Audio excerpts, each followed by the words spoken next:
do. I know. Yeah. Well, Facebook people, hi. A lot of times nobody is here at the moment. You sneak on here after, like little voyeurs. I get it. You don't want to wear clothes. You're afraid I can see you. All those kind of fears. But yeah, this is Comic Spot, and I'm gunning for 1,000 interviews by December 5th.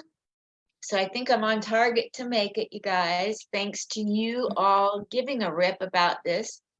These interviews are solely for the use of people coming on and getting to know who creative people are in the business off stage.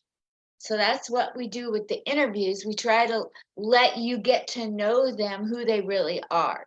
That way you'll know if you like them and want to follow them and help their careers. So having said that, I have a special guest today here. We're going to do the interview of Amy Schachner, and she and I don't know each other. We have talked very little. I didn't really spy on her. I looked at her about page on Facebook. I gathered that originally she's from somewhere in Ohio, so I think that's above Florida. Yeah. And she's here to tell us all about her life. So I'd like to welcome to the stage right now on Comic Spot, Amy Schachner. Hi, Amy. Well, Linda, I would get it. I know you've done a lot and you're interviewing for 1,000, but I'm Abby. And I don't even know if I was close to being Amy, but if we're meeting at a Starbucks or this is going to have the kind of feel of it, then, you probably would have written my name wrong on the cup, or it would have been written wrong on the cup. But I'm Amy, and yeah, I'm in Los Angeles and you're in Las Vegas. Yeah, we're not far apart, 4 hours by car. Right. It depends how you're driving. Yeah. Yes.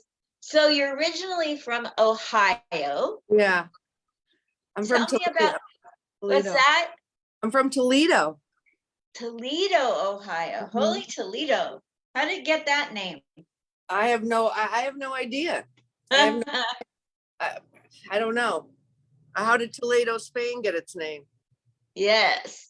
I don't know. So Amy described herself to me as a creative type in LA. She lives in LA now. Tell us about, I want to know, first of all, what are you doing in your life in LA when you're not on stage and not performing and not writing or doing anything creative? You're just out, I don't know, walking a dog or going to the post office. What kind of things do you do during the day that are not creative related? Well, to be honest, Linda, I actually go to Mike's in the daytime, and we have mics all day long. So I go to the mics in the daytime. I do a lot of art. I occasionally smoke weed, or maybe daily I do that, but that's a part of my daily thing, for better or for worse. And I hang out with my ex-boyfriend for like a 20-minute walk with the dog, because I got to give him something to do. Otherwise I'm concerned about how he's handling his time. I don't know. I gotta change it. Maybe 2023 I gotta be more productive. I don't know. I ultimately creative. If I'm not doing mics, I'm hosting mics and doing art, and I stay up all night. So my daytime, a portion of it is sleeping. Got it. Well, tell me about all this stuff on the wall behind you. That's so interesting. You have, let's see, a Buddha face. Yeah, that's from Thailand. I went to Thailand. Here, I'll show you. Let's see. I like doing art on, here, look, I'll show you. I like doing art. I did this thing for Instagram. I did like different worlds. So I just made like 100. I tried to do the 100-day project. So it was just 100 different worlds. And that was one with a headache. Then I liked, during COVID, I think I got into drawing people because I missed seeing people's faces. And this was during, obviously, Pride during COVID. Gorgeous. The first thing I made during COVID, my first exciting activity, was I made these faces with clay. But then whatever. I made these faces Wow. with clay and I baked them. They fell off the wall though. Some of them broke, because we had an earthquake or something, at one point, I don't know, a little one, but it knocked some things off of my wall. Yeah, I lived in LA. I hate the earthquakes. They're I know scary. I've never really had a big one, but it would be scary. But no, right now I'm trying to work on this book. I did this breathing book, and I have to make more copies. So I feel like I have to fix it. Cause I didn't know how to do Photoshop then. And so I'm trying to fix this book because Wow. someone ordered it and I don't have any copies. So anyway, I got to get my shit together. A business person, I am more of a creative type. So what was the book about? That was the breathing book. I've got books on monster books, a breathing book, a book called The Spot. I think I like entertaining children, Linda, but I'm also a little dark, so I like entertaining adults as well. But I'm passionate about creating for children. But unfortunately, there's no mics to meet up on a daily basis to work on so. Got it. And I have a computer screen that's going out on the left side. So if I could get you to move over more to the middle of the screen, it would really help everybody. I wonder if I know how to do that. That's great. That's so much better. Yeah. Okay. So you're always creating. Yeah, a lot. Oh, I What? interrupted. Nothing. I said, yeah, a lot, but I threw you off. Okay, I'm listening. That's okay. So what made you decide to go into a creative avenue or all the different creative things that you do? Was that always a part of you? Where did that start? I don't know. I don't feel like it was, but maybe it was. I don't know. I think you creatively express. I think when you're stifled a little bit, I hate to tell you, I think, or when you're forced to, I feel probably for a variety of reasons, but also DNA and what's going on around you, how to deal with damage. It doesn't have to be damage. Just why is your perspective, why? I don't know. I guess just expressing myself is always, it became a thing, but there was a lot when I felt stifled, when I didn't feel like I was able to express myself. So what age were you when you felt stifled, or what ages? Oh, I probably, I think probably teenage, 14, stifled. And I think that maybe as a kid, but I didn't realize it because, you only know what you know. So, Yeah. you don't know anything different, but I think definitely as a teen. So you grew up, your entire childhood and early adult was in Ohio. Mm-hmm. And at what age did you decide to come out west? West was after Chicago. I went to school in Massachusetts. I lived in Chicago and I improvised a lot and did a lot of shows but didn't do stand up. And then I moved out to Los Angeles because I felt like I had done the things I wanted to and I don't know. I think I wanted to go to New York and I never did. And I still feel like am sad that I didn't, although, it's still there. Yeah. But yeah, I ended up coming out here, I think when I was in 99, that's when I came. So I've been out here a while, where are you from before Vegas? I was born and raised in Portland, Oregon, and I traveled. I was in the military, and then I had a daughter and she was in modeling. So I've traveled most of my life. I've spent less time in Portland, Oregon than anywhere else. And so, yeah. How'd you end up in Vegas? Well, I came here on a visit, and I don't know if you know about the Portland comedy scene, but I'm old, white, straight as an arrow. So, a lot of the shows there are LGBTQ, IA, whatever, and I'm not. And so I came here on a visit and I said, my God, there's a lot of heterosexual people here in comedy. And I packed my bags and moved. Oh my God. But there's got to be a contingency there. You'd think that for diversity in Portland, then they need age is a thing for diversity too. I hate to say it. As you get older, it's like, hey, that's just as valid. Yes, I had a comedy club in Portland It starts with the letter H and it rhymes with schlemelium. They told me that no matter how good I got, I'd never get booked. Wow. Because I'm too old and I have nothing in common with the young people. So now I have a whole set around that premise. Oh, I believe it. I believe it. That kind of stuff is, ultimately bullshit in the end. So it's like, I can understand. Yeah. Schlemelium. Yeah, so that's basically why I got the hell out of Dodge. Right. That How long have you been in Vegas? 3 years. Oh, okay. That's good. And I like it here. I like Yeah. it. I do a lot of trying to avoid all the drama going on. You know how every scene has drama. Right. That's And you're the smaller scenes. So like if there's drama in Los Angeles, I mean, it probably blows over. Or there's so many, it's so big. It's so big. yeah, it is. And the thing is it's so big that also on the downside, people can go under the radar with their drama. Yeah, that's true. So yeah, No, small. it does happen. You're right. I mean, not too long ago, I told you I go to day mics. I was called a cunt in a day mic. And I'm telling you, I'm really glad that the person who ran the mics heard my interaction because I was having an issue with this person and something triggered them. And honestly, not only did they call me that, so that was almost forgiven, but I'm glad the person who ran it saw it because, but then they signed up as me and said I should hang myself, so like this person had an issue and I tried to deal with it the way I dealt with it. I honestly tried to lighten it up on stage because it was ridiculous, but the person was very bothered by it and obviously, but I'm really glad that the person whose place it was saw it go down because, at first they wanted me to apologize and I did, but then I kind of, and it just, even in basic like that, or he wanted the other person to apologize. He did, but I still made a comment about how ridiculous it was, what led to the cunt. But it's just some of these dynamics. I mean, we don't all do it. Not everybody has their screw loose. They're all in it for different reasons. And some people, it is like, to a certain extent, I'm Jewish, but it is like a church and there is respect to be had.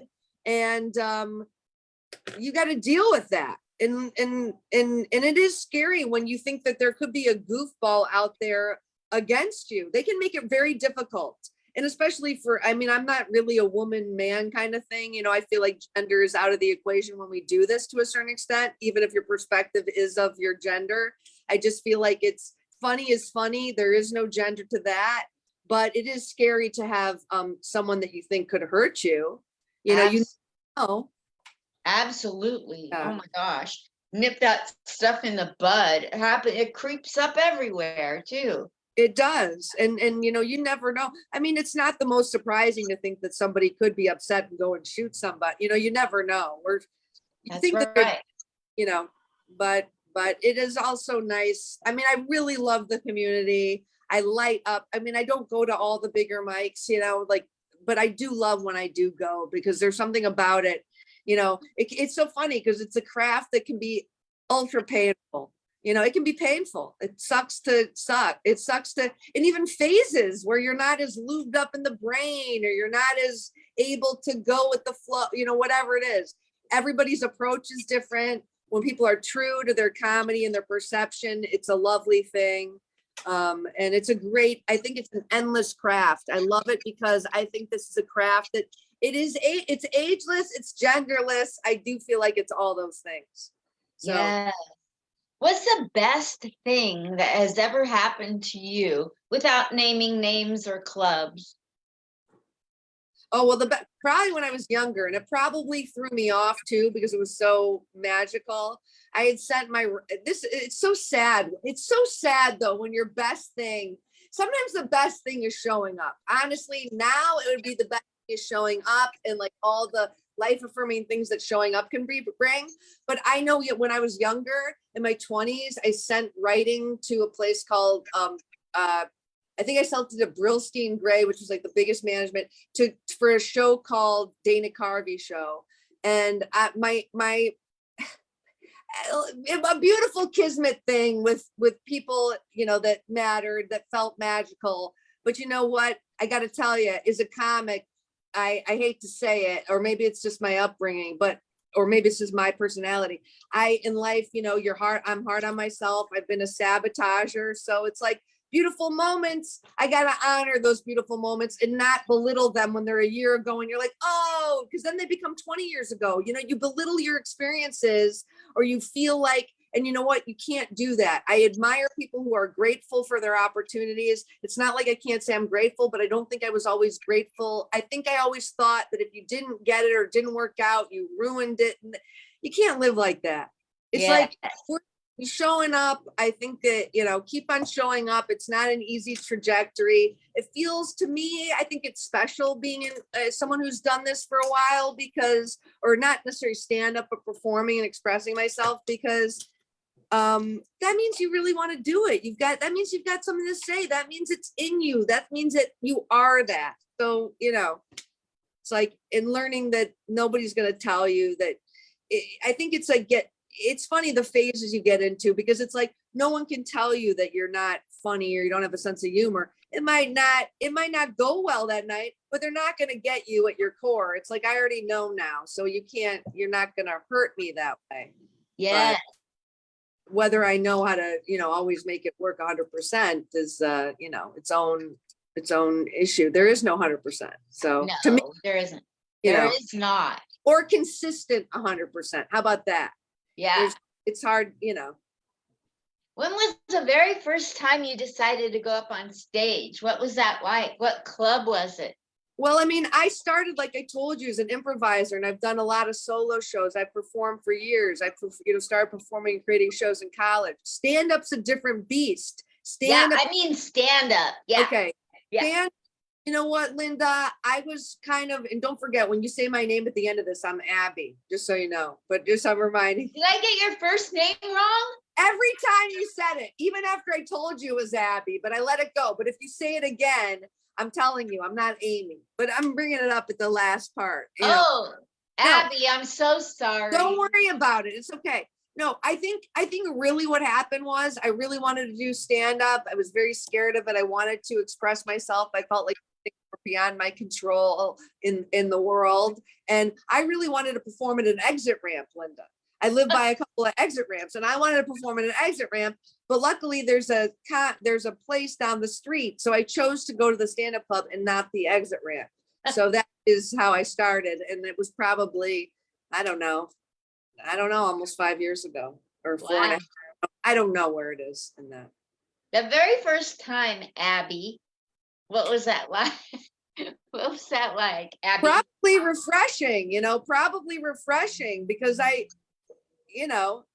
think I was just happy that I pulled the Band-Aid. You just got to show up, if you want to do this, and you know what? You can also be a good performer. Before I did stand up, I would do shows like every 4 months, let's say, as I got older, they were less and less, but I could wing it and I could hit it. But like, how do you do it every day? How do you show up when you don't want to go? How do you keep on, I always like generating material.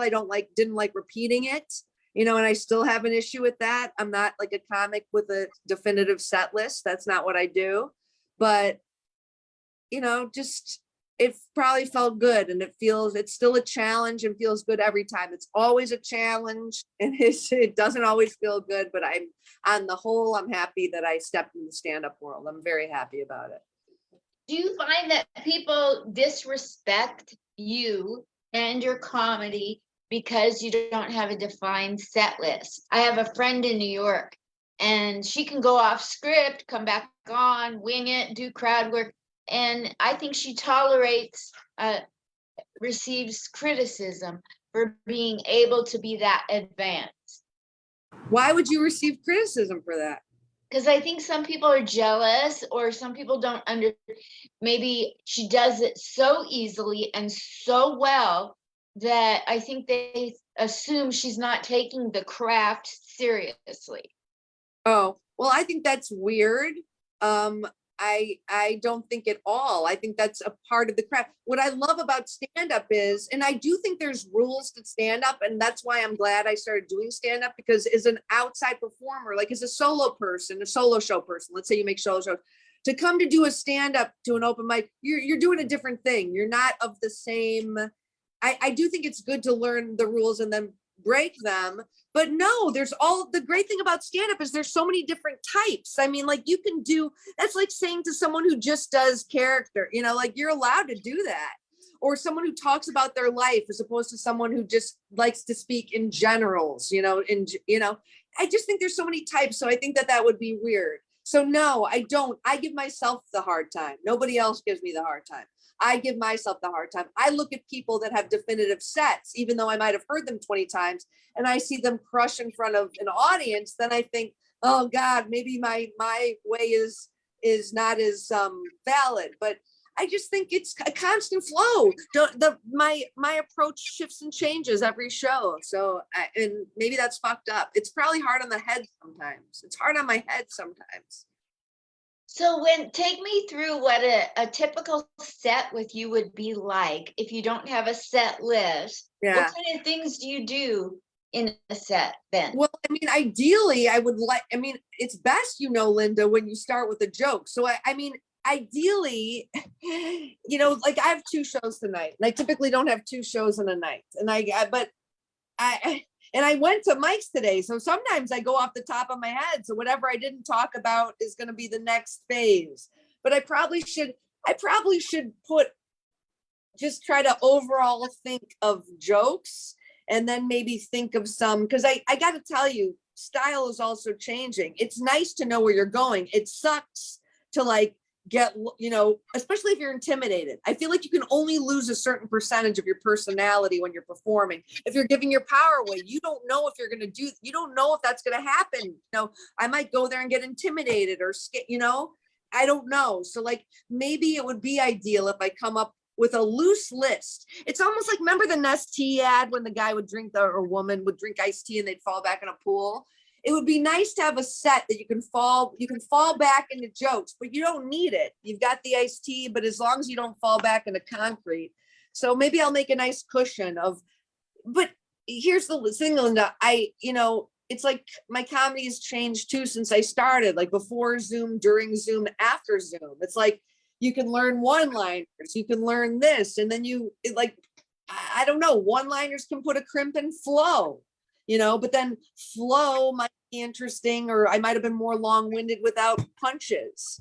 So like before in Zoom, let's say. So it's like figuring it out. I feel like it's never ending. Yes, so never. Hopefully I'll have a joke to start with, maybe some things that I can fall into if I've got 10 minutes. What are some thick things that I can stick on? But I don't know. I guess, and I always maybe bring a prop just in case I'm going to sing a song. I mean, I just try to give myself ammunition, and then a lot of times I forget it. Yeah. I bring like 3 or 5 props on stage, and then I feel the audience and maybe use 1, maybe use 2 or 3. But I feel like 5 of them is too much, But if the audience, if I've got 15 minutes, then I'll use them all if they're feeling it, Right.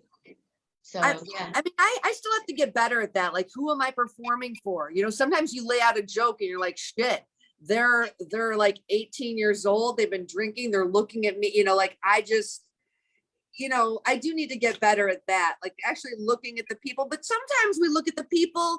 And the amazing thing even about stand-up is you're you, I'm me. There could be a guy, there could be, various ages, but we are all connected. So it's like, but are you going to be open enough as an audience member? And are you going to be open enough as you to not feel any shame? I don't think it's not good when we have any kind of shame or like feeling bad about who we are.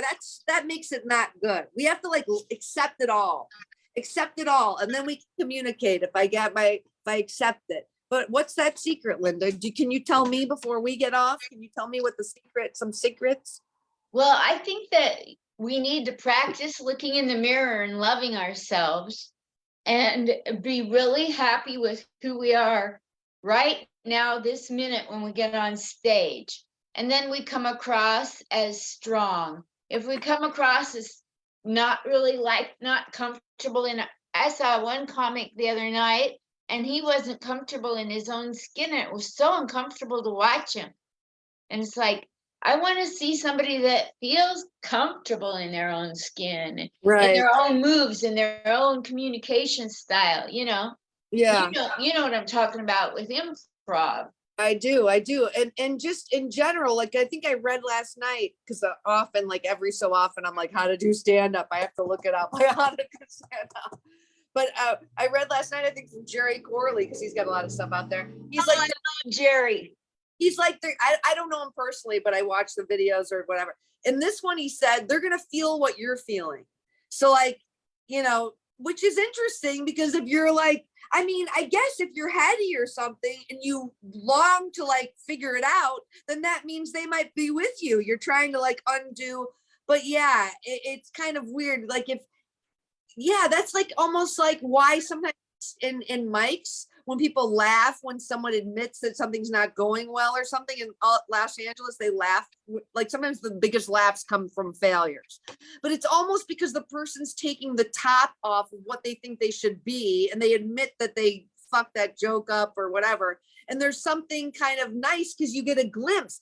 I mean, we're not there to see bullshit. It doesn't mean that you have to like lay out your life story. It doesn't mean that you can't do an aspect of your personality, but you do want to hear some truth to their perspective. The truth doesn't need to mean real, but it needs to mean that we understand where you're coming. I don't know. Like, I like to get out of my head, but I also need to ground. Like, when you do well comedically, you can't be in your head, but you got to be, but you can't be like a wild balloon, because that's like, when a balloon, and I've done that, like where you think you need to have so much, no, because you also need to be grounded. They have to understand, anyway, I don't know. Wow, that's a lot there that you just said. It wasn't. Yeah, that's a lot. I didn't even smoke a puff of weed before it. There was last night when I was doing a show, normally I do this joke and I say that, where are my sluts at? And they start cheering and I go, you're out there. Might as well. And I don't slut shame. Just go ahead and out yourself. I don't slut shame because back after my divorce in 19, I was a huge slut. I mean, in 6 months' time, I banged a cop, a district attorney, and a judge. Ooh. Last night when I did the joke, I came right out and did that joke. And instead of saying I banged, I said I fucked. And I think I scared the audience using fuck. Like right. they just weren't having, they didn't quite get me. And the word, I've never said the word fuck right at the beginning with my first joke. And then it was an uphill battle getting them on board for the rest of my jokes. That's where I think I lost them. It's so weird. I've questioned that word, when you put fucked in there before, it's funny because sometimes fucked is the right word, sometimes fucked is the right word. I know what you mean because I did material last week where I'm not a slut. I'm like the opposite. Like I'm sex starved, et cetera, et cetera. And I'm not going to do the joke, but the fact of the matter is I got some ahs, people feeling, and it's like, wait a second, like this is how I'm managing it. But the ahs threw me off, because it happened 2 different times. And like, what has made the ahs happen? Like, I was wondering, did I look pretty or did I have my hair down? What made you think that like I accept this, I chose this, kind of like, it's not like I'm feeling bad. I'm not having sex. Believe me, this is a protection thing, but it's just weird that it is weird when you don't get that reaction because it's like, of course, I think it's bad when we do comedy and you kind of wait for the laugh, so it's like almost like you just kind of like you weren't taking it for granted, but you almost expect it and you don't get it. And then you don't know what happened. So then you're a little in your head. So then something else, you start glitching because you just went in your head. You're like, what happened? And it's hard. And like to try to get out. when sometimes, and I know for me, because this is the problem of no structure, because I can go too fast. Now I'm grasping. Now I'm not letting, I'm mowing over. I'm trying to find too many arrows. No choice, the choice wasn't made. So now I've got to, which can be okay in the moment, but sometimes it's like, like the weirdest thing about stand-up is you just don't know what the situation's going to be. I feel like unlike other crafts, you don't know, you haven't been on the stage, you haven't touched the microphone, you don't know who's in the audience. It's always different, I think. Always.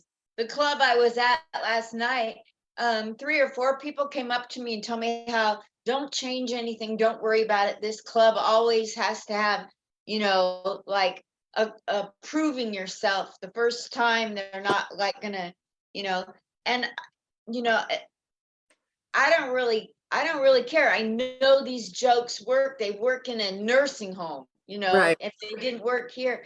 I knew that instinctively that they were being a tight audience. Right.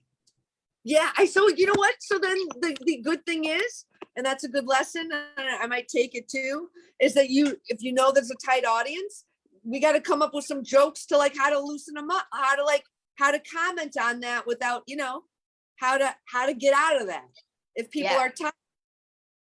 Because, it's like, it's funny because sometimes it works in the wrong way. Sometimes, it's like, how you see a comic where they make a comment and they're only getting themselves worse and worse trouble. They're putting themselves in the hole. And maybe I need to study that too. What is that when they get in the hole? What are they doing that are, when they start telling the audience what they're thinking and you're like, I wasn't thinking that. I can't what I'm thinking, I am triggered by that. You don't know what I'm thinking, so don't do that. But you're right. You can't take it personally. But I mean, I only take it personally because I don't blame them. But sometimes maybe it is that. Sometimes it's the combination, like any relationship. Sometimes it's a combination. It's just, Yeah, exactly. Well, what is it you'd like to accomplish in your life? Because I'm 71. Before you get old like me and die, what do you want to accomplish, Abby? I love you, Linda. Thank you. Well, Linda, I would love to, I feel like I do a lot of this to kind of overcome myself. So I would love to just be so fearless. I'd love to perform at clubs, but I also want to perform in elementary schools for the children's stuff. So it's like, I just want to perform, create, find a nice balance, learn to receive, because I have trouble receiving. It'd be nice to see myself advance because I feel like, in life, I feel like I've done a lot of hiding, and it'd be nice to not feel shame for the mistakes of the past, those things that you failed at, so you did, let it go. Now is now.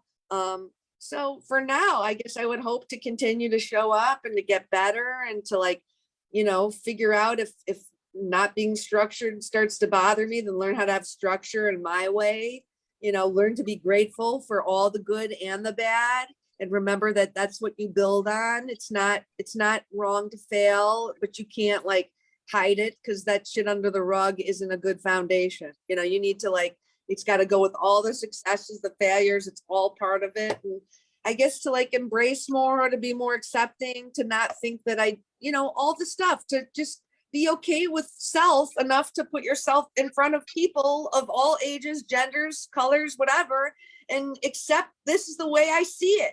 And I'm willing to see it other ways, but this is the way I see it. This is the way I express it comedically. I'm challenging myself. It's a great art. It's like my mom played bridge and she got really into bridge as she got older. And this is like bridge. I mean, it's there's just so much to learn. There is. I got a question, Abby. I see you as a teacher. Why aren't you teaching comedy or improv? I don't know. I used to teach kids, and then I feel like I started leaning more to the art. Linda, I couldn't meet you this morning because I was sleeping because I stay up too late. And I feel like I started sharing when I taught yoga. Let's say I taught yoga, my poems. I don't know. Maybe I will teach one day. I guess I just thought I don't know. I guess I haven't been this consistent since the 90s. So maybe I didn't teach because I wasn't consistent, but maybe one day I'll teach. I really see you as a teacher. Oh, wow. 1000%. Yeah. Thank you. Yeah. So I'm going to be coming to LA a couple times in December and January. Oh, So cool. maybe I'll hook up with you non-sexually. I'll hook up with you to go do some day mics. Oh, do it. Do it. Are you doing shows when you come out, or what are you doing? Yeah, I'll be doing the Dime Bar show that Adam Hunter puts on. Okay. Okay. Cool. I'm looking forward to that. And Okay. I'm gonna try to be doing something over at AHA, hopefully maybe at Comedy Chateau. We'll see if I don't know what's going on with. Oh yeah, you'll get in those places. You'll get in those places. Haha's down the street from me, and so is Comedy Chateau. So if you do a show, I can come. Oh, Yeah. cool Oh, beans. yeah. I'd love to get on over at I'm past over at Flappers. I'd love to get on a show there. I'll have to put the word out. Yeah, put the word out. Do that. Yeah, you'll do that. You'll get over there. Yeah, cool. Yeah. So what do you have coming up? Well, tonight I have 2 shows, and then Where are they at? Where are they at? doing a show at a place called the Comedy Boulevard, and I don't know, you never know if people are coming because but then I'm doing a show at Third Wheel, and I've never been there, but apparently there's going to be some people there. So, that'll be fun. And then, I don't know. I think I have a show on Monday. That's like a roasting show. And then I have a show. I don't know. Just little shows here and there, Nice. Very good. Mm-hmm.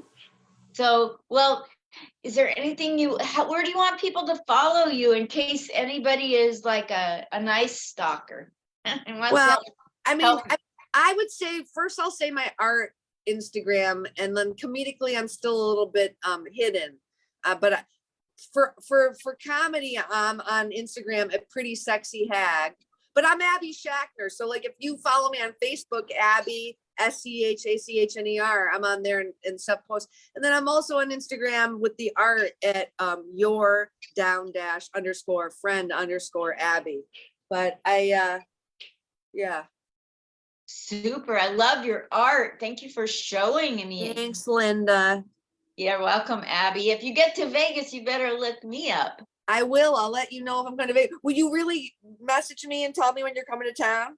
I will really message you as soon as those dates are firm. I got the Adam Hunter thing is a promise whenever I get there, and I got an invite to be in a movie. So when I get the movie dates, then I'll know the date for the Dime Bar.